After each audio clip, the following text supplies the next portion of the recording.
And a very warm welcome. I don't think we've ever had quite such a high proportion of men at a Diversity Project event, and so I hope you don't mind me drawing attention to that, but it's very exciting.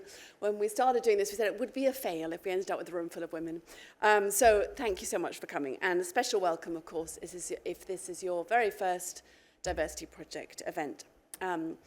We hope you really enjoy the afternoon. It's our inaugural in-person International Men's Day event, and as you are well aware, it's kindly hosted by Aviva Investors. And that was something we really wanted to happen because it creates perfect symmetry with our International Women's Day event, which was also hosted here earlier this year. There is logic as well as beauty in that symmetry. The DEI industry, and it really has become an industry, sometimes seems to shoot itself in the foot for seeming to exclude men, and particularly, if I may say, middle-class, white, straight men. In effect, replacing one form of discrimination and exclusion for another. And that's not, of course, the approach that the Diversity Project takes or has ever taken. But perhaps there's no surprise that given that perception, there has really been a backlash against DE&I, including doubts over whether there's a business case at all.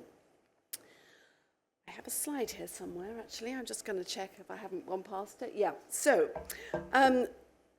one thing I wanted to just take a moment or two before we get into real meat of today is a new project that actually we're announcing just today. So this is a direct rejoinder to those backlash against DEI, but also specifically the fact that studies, sort of seminally highly regarded studies, often quoted, like McKinsey's Diversity Matters studies, which long suggested a positive benefit from diversity, those findings have been subject to some criticism and question.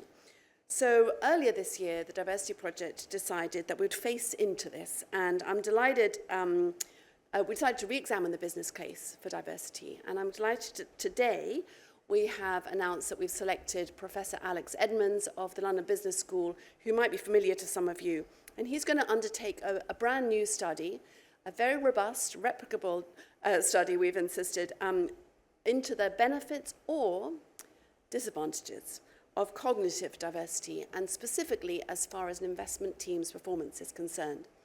Over the summer, we put out a brief to academics around the world, and we had some fantastic submissions, and we had an interview panel, judges from a number of different firms involved, where we specifically said, please don't work back from the conclusions you think we might want to see, but start with the data and see what it shows us. So I'm very excited about this. I've posted a piece today on LinkedIn. Actually, that's my previous article, so sorry about that. It's too hot off the press to put on a QR code on that.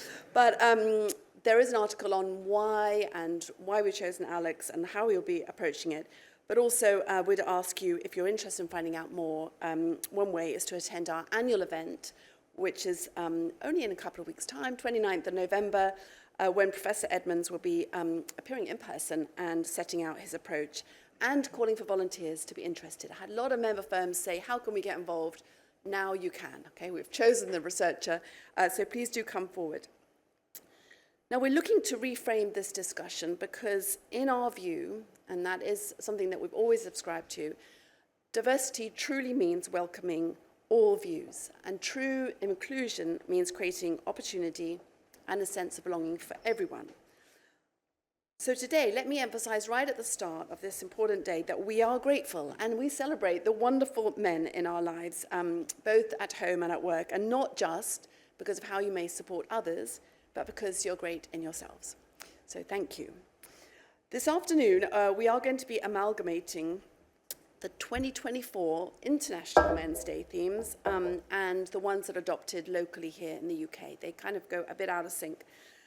This year's global theme is positive male role models. So obviously we have adapted that because that's our hashtag. Please do tweet happily or whatever. Well, how do we say please do X? That doesn't really work, does it? Whatever.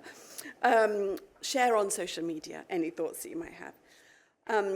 And relatedly, one of the UK themes is to promote a positive conversation about men, manhood, and masculinity, which I think is so important today, when often progress for women is seen as being negative for men, or leaving an unclear picture around what it is to be a successful man today. There is this perception amongst many people that diversity is a zero-sum game, but of course, it need not be. If more people have more opportunity, that should lift everything to everyone's benefit. And clearly we, including at the Diversity Project, need to work much harder to get this across and to give young men and boys hope about their futures and how that need not be at the expense of women.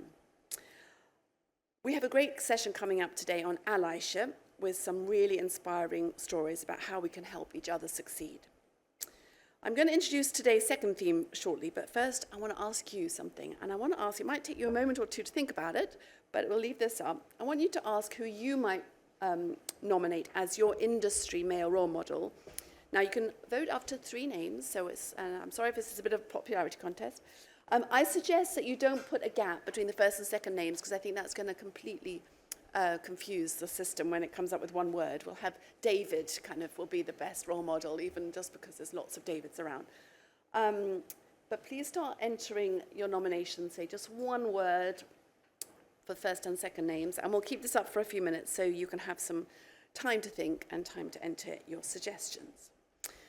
And while you do that, let me share the second set of 2024 International Men's Day themes, which relate to men's health and well-being. Last year, the Diversity Project had its first event at all for International Men's Day. We are behind with the program, but anyway, we've caught up eventually. And we had an online event, and it was focused on zero male suicide. And I have to say, the feedback was really quite overwhelming. We were contacted by several men who said for the first time, and many of them had never been involved with the Diversity Project before, but they got in touch to say for the first time they were going to do something about their poor mental health. And they hadn't really been wanting to address that or even acknowledge that they had poor mental health before.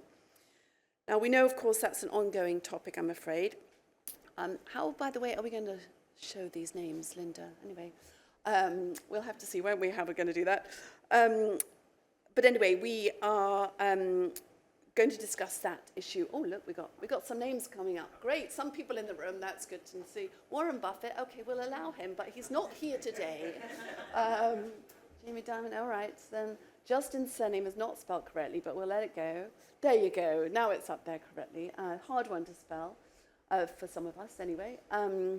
Nathan, you got us some votes there. Great, keep it coming. This might prompt some people who couldn't think of anybody, although you've got lots of great men sitting next to you.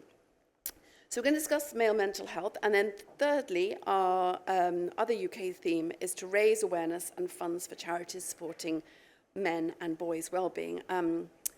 There are a few moustaches I have spotted in the room. I don't know if you always had a moustache or if you've grown one specially, but we are encouraging people to support Movember, the wonderful prostate cancer charity, and we intend to continue to support their work.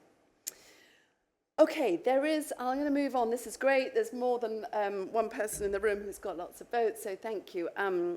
So there is a lot on this afternoon. You have got some flyers on your chairs, which can also help, but there's some online resources if you want to find out more about our work and also, of course, the cognitive diversity work that I mentioned. So go onto the website and you'll see these resources. And of course, we would absolutely love to have you involved. There are some specific things that I have been asked to ask about. One is paternity leave videos, and we are looking for men who've taken paternity leave and do a little film about their experience taking paternity leave. This is where the positive role models really is lived and breathed, and so do come on the website and do contact us by email at the info@Diversity Project address. And finally, there is the QR code for our Friday, the 29th, in-person event at UBS Asset Management. It's actually hybrid, so if you can't come in person, you might still want to dial in. And this is where we will be focusing on maximizing team performance, and we'll be presenting, or Alex Edmonds will be presenting his ideas about how he's going to carry out that work, amongst many other exciting things on that afternoon. So finally, thank you again for coming today. I hope you really make a lot out of it. I can't wait to hear what you think of it all. We have 1 or 2 interactive sessions, but don't run out the door.